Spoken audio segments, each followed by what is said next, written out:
Hello, it's Philip Cargon. It's Monday, the 4th of May, 2020. And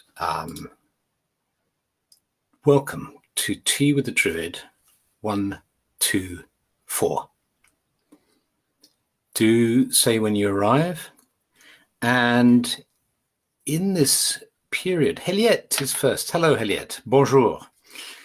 Coffee and Hillsborough. Larry on coffee. I'm on coffee as well. Yes. We'll have to change the title. Coffee with a Druid.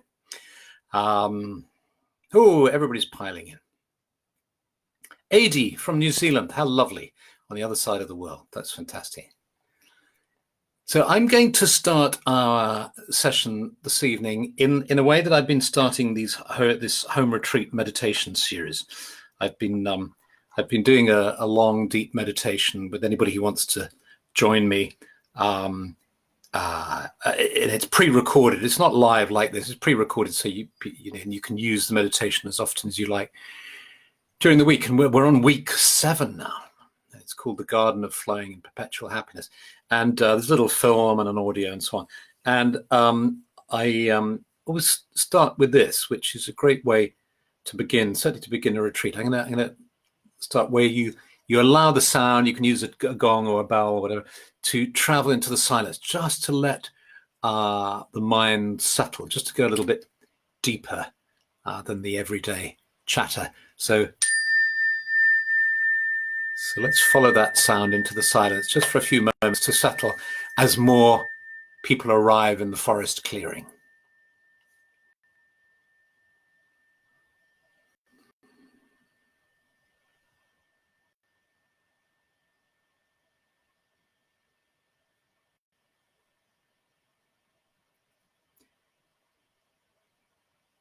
In Druid ceremonies, we say we leave outside all disturbing thoughts as we step into the circle in a ceremony. And that's really the same process there. I hope you're doing well. Do type in a word on how you're feeling today. It'd be lovely to hear from you. You might be feeling fabulous. I've been talking to lots of people over the last week, and a lot of people are actually feeling rather good. They're appreciating the lack of stress in their world as everything's so different. Some people are concerned and worried. So people are feeling different. So let's just check in and say, just type in one word for how you're feeling. It's been a strange day for me. Those days when it seems like the electricity isn't working in your brain. Somebody's unplugged your brain and just the circuits aren't firing. Been like that for me. Luckily, this doesn't happen often. I know clearly it's related to all sorts of things, the pressure in the air. If you're not feeling well, it's happened more often and so on. And I appreciate that for many people, and certainly in certain conditions, this can happen quite often. Or, people have migraines, for instance. That's so tough. So when it happens to me, it always comes as a surprise because it's unusual for me. And right up until you'll see, if you saw the notice about this session, you'll see I was very fuzzy. And I said I'd have coffee, and I do. I have a nice strong coffee here with me. And up until just a few moments ago, I was still feeling that way. And so I did actually what we've done now, dropping into the silence. I just need to drop into the silence here for a moment. I didn't know what I was going to say or, what conversation we could have. And what came to me is let's just talk, let's choose as a topic for ourselves today, what to do with emptiness. This feeling of emptiness, of nothing much going on in our minds. And of course, when you start to analyze that, there are all sorts of ways you can experience it. I remember when I lived in New Zealand, and Verity and Rob were living together at that time, friends down the road in New Zealand. And they introduced me to the concept of mental health days. And they had the thing where every so often they would have what they would call a mental health day, which was where they just wouldn't work and they would just slob about and play video games. And of course, at one level, it might have been an excuse to play video games. The general principle was great, just to take the pressure off. And that something interesting occurs to me there. We've heard a lot about mental health, how the lockdown will be negatively affecting people's mental health. But I haven't heard so much about the opposite phenomenon that could well be occurring. What if it's affecting people's mental health in a positive way, that people are feeling less stressed, more spacious and so on. In fact, we can get instant check, feeling good, rested.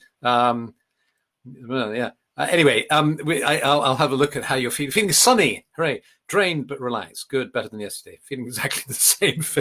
Okay. I do feel a little unplugged. Maybe we're all being unplugged for some great cosmic plan. We're going to be recharged in a different way. Some adjustments are being made. And we're going to feel re-plugged in. Sleeping so much better than normal, says Julia. Feeling great. Feeling grateful, relieved. Yeah, okay. So a whole range. Poor Sally is having a migraine. Oh dear. Heightened anxiety from Karen. So a whole range. We've got the whole range of feelings here.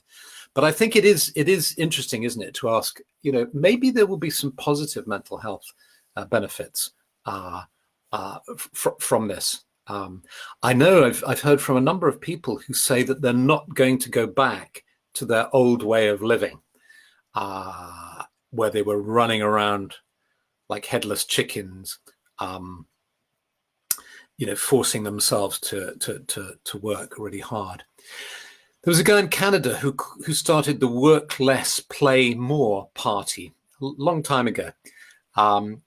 And it wasn't successful. He didn't get enough votes.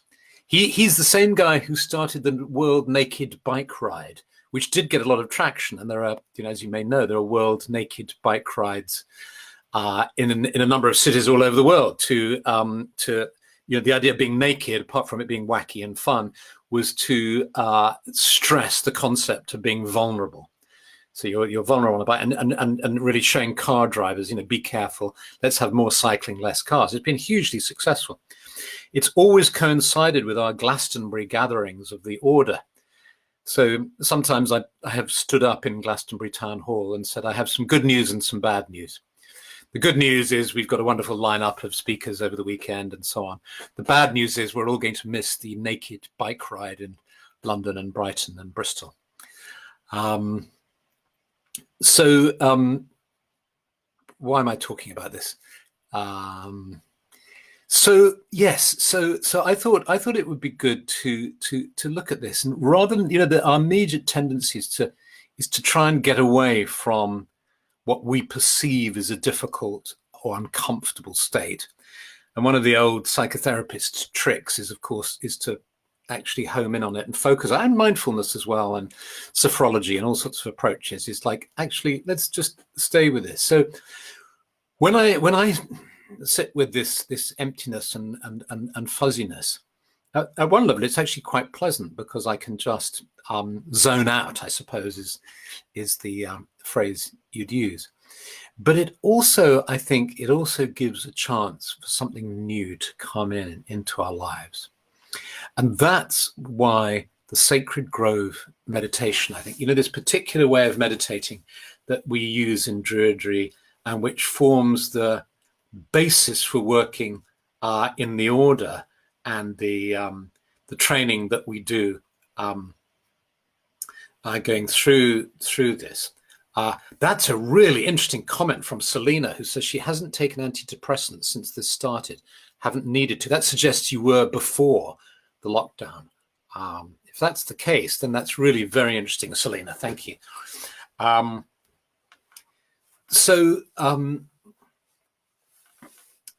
Yes, that very often something new is yes. So we use the Sacred Grove exercise as a way of coming into a clearing. A clearing in itself is a very interesting concept because it's a nothing, no thing. You're in the forest, which is a thing, an entity, and then you come into a clearing, and suddenly the forest isn't there it's a clearing. So why do we suggest to students in the OBOD course that they meditate in no place? Why do we lead them from a lovely place, the forest with all its connection with nature, into an empty space, if you like? Well, because in that empty space, we are actually still connected with nature, but we're also open to receive. We're open to receive, and it becomes like a transit place between two worlds. So let's go to that place now. But I'm seeing such interesting comments that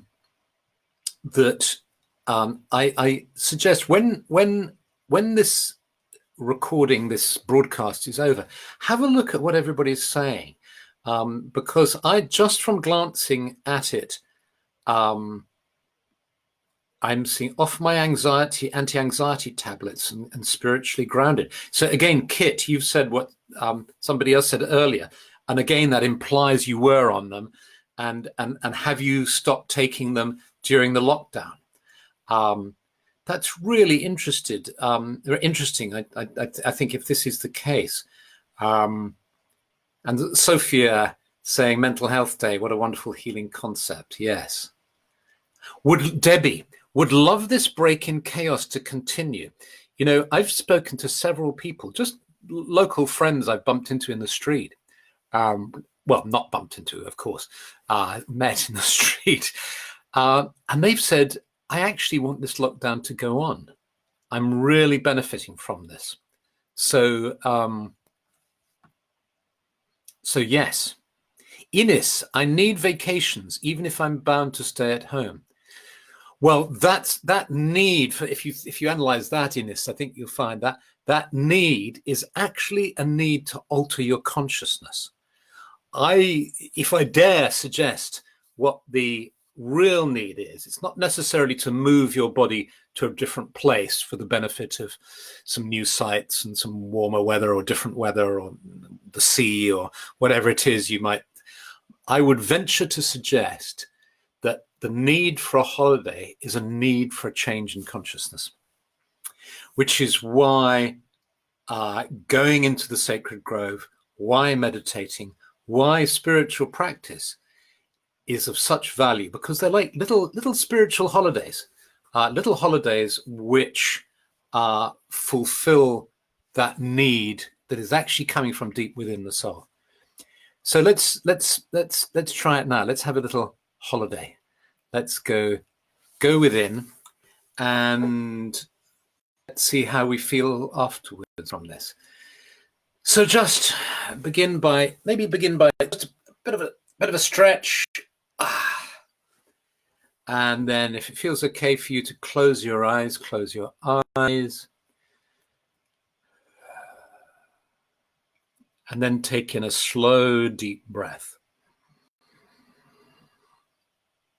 Hold for a moment, and then let that breath out fully and deeply through your mouth. Do that one more time in your own time.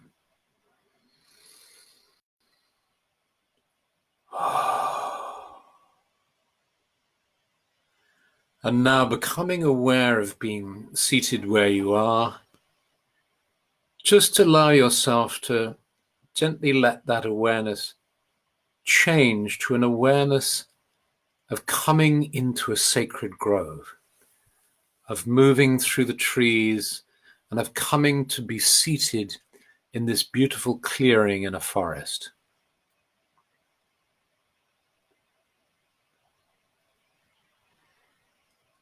And you sense the ground beneath you, and you look at the ground, the earth. You feel the energy of that earth, all the life in that earth. And you just allow any stresses or tensions just to drain into the earth. It can deal with it. It can just take it all away from you like that. And instead you feel a gentle, healing, calming energy flowing up into your body, into your being from the earth.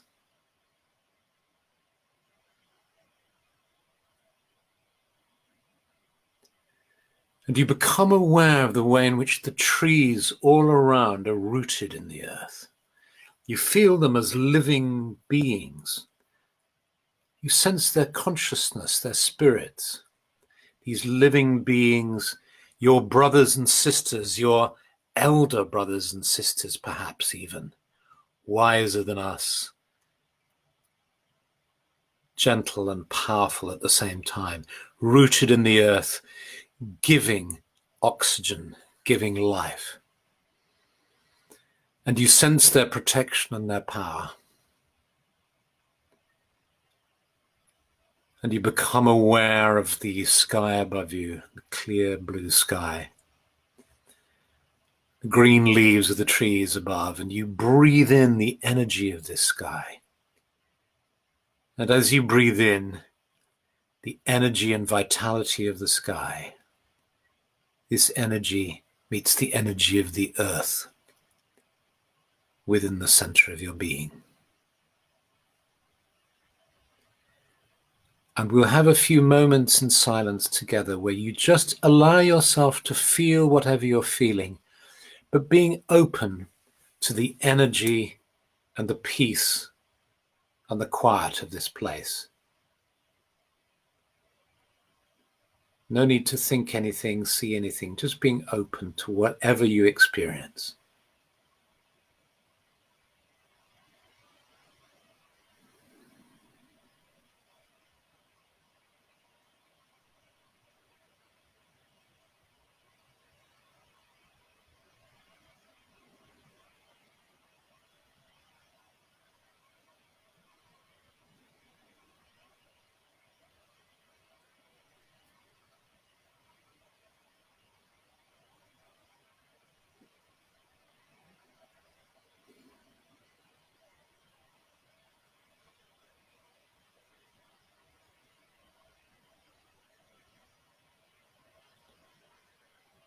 And seated in this grove,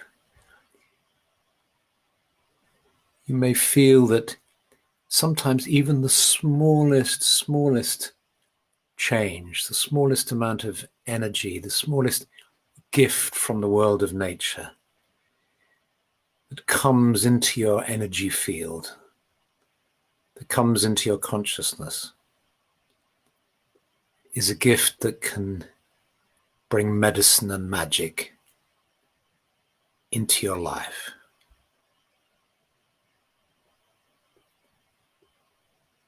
Health and healing into your life.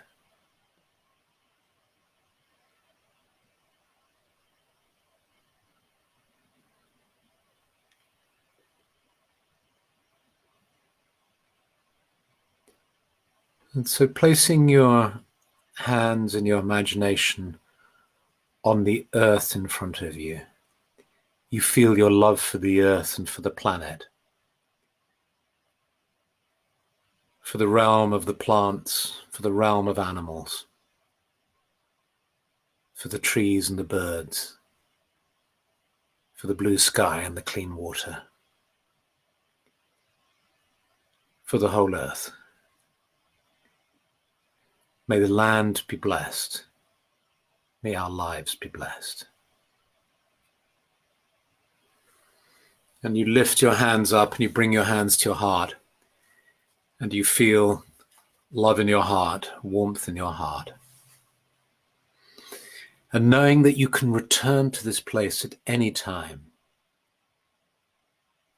for rest and inspiration, you allow yourself now to let this awareness of being in the sacred grove to fade as you become aware of being seated here in front of your computer or your screen, fully present, here and now. And slowly you open your eyes.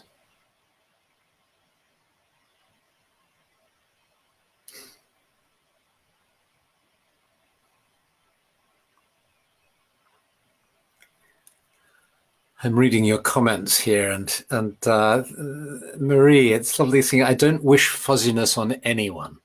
But when I'm feeling fuzzy and embarrassed and anxious and hear of others also struggling, I feel more human and more able to forgive myself for not firing as usual. I think that's so true, that there's a big difference between moaning, dumping. If I came on just moaning about how I was feeling fuzzy and that's something else. But I think if one can just try to be real and try to share one's being and feelings and so on in an atmosphere of freedom and comradeship and companionship, it's about being human, isn't it? Gosh, so lots and lots of comments. This is lovely.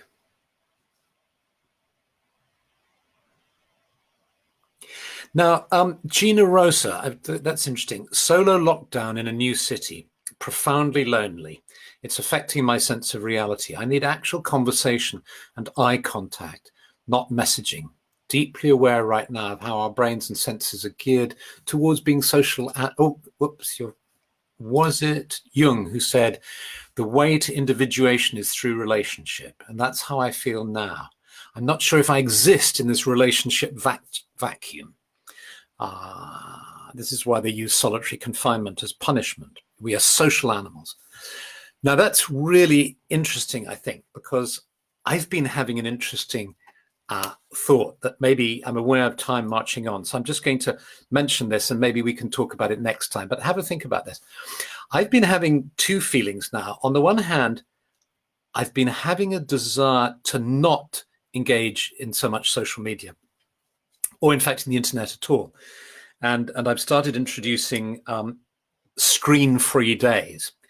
Just just for the moment, just on a Sunday. It's rather tragic to admit that I haven't had these before, but in the last 2 weeks, I haven't looked at a screen on Sunday, and I love it. It's fantastic. And I'm thinking of extending my screen-free day to Saturday as well. And I was saying to Stephanie today, I feel like extending it to the whole week. It's really interesting. I think we've all become so wired up at some level with these connections that a retreat from the internet is really refreshing. I certainly find it. Maybe it's hard, a bit like fasting, physical fasting, where you don't eat for a couple of days. That can feel hard as well, but it makes you feel great if provided you're sufficiently healthy to be able to do it. But at the same time, as Gina says, there's something about our need for socialization, and we have a 2-meter table in our garden, and we've started to invite people to come and bring their own sandwiches and drinks and sit at the other end of the table, just so we can have a face-to-face conversation. We were talking with a friend in the States who was saying she rang up a friend and invited her to come bring a donut, and they both sat in the park 2 meters away from each other and ate donuts and talked to each other. I know for Gina, if you're in a new city, that sort of thing may not be possible, but thank you for raising that, because I think it's an important issue to consider. Social engagement, social distancing doesn't. The World Health Organization wanted us to change it to physical distancing. And in New Zealand, ahead as New Zealand is in so many things, I love New Zealand so much. They're so advanced. God, I love them. And one of the things right from the beginning is they use this concept of physical distancing, not social, because we don't have to be we're not socially distancing now, are we? We're engaging, interacting, but we're physically distant. Okay. So that's enough, but maybe let's talk about that more. Have a think, and we'll talk about it next week. Whether we all need an internet fast. Maybe the next level of lockdown will be to lock down our computers as well. Should we do that? All right, leave you with that question. Should we lock down our computers? Should Tea with the Druid go off the air for a month? As a sort of, and everybody else as well. I don't know. Let's see what you think. Anyway, lots and lots of love, many, many blessings. I hope next week is really good for you, and that all the positive benefits from what's happening outweigh the negative for you, and that you're able to grow those seeds. And I very much look forward to reading everybody's comments, because they look so interesting. Okay, bye.